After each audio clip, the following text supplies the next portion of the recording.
અત્યારે મારા ઇન્સ્ટાગ્રામના ફીડમાં છે ને આ વાયરલ ચિપ્સની રેસીપી મને બહુ આડી આવે છે, તો મેં વિચાર્યું કે ચાલો હું પણ ટ્રાય કરી લઉં. એટલે મેં છે ને એક કડાઈ ચડાવી દીધી છે ગેસ ઉપર, અને અહીંયા છે ને સરસ એવું બટર નાખી દીધું છે. એ ગરમ થઈ ગયું ને પછી કટ કરેલું લસણ એડ કરી દીધું, સારા ચીલી ફ્લેક્સ, લાલ મરચ અને થોડુંક એવું મીઠું નાખી દીધું છે.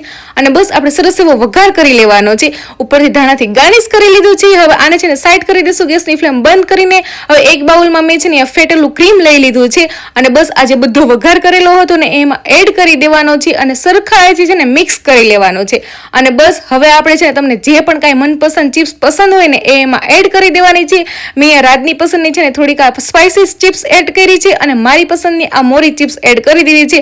હવે બધું છે ને સરખાથી મિક્સ કરી લેવાનું છે, અને ઉપરથી ધાણાથી મેં ગાર્નિશ કરી લીધું છે. અને લો થોડીક જ મિનિટમાં ફટાફટ છે ને આપણી આ વાયરલ ચિપ્સ બંને તો થઈ ગઈ છે તૈયાર, પણ હવે આનો ટેસ્ટ કેવો છે એ જોવાનો છે. અને સાચું કહું ને તો એકદમ ભાઈ ક્રીમી ટેસ્ટ છે. તો આ રેસીપી એકવાર ટ્રાય કરજો. Like, share, subscribe.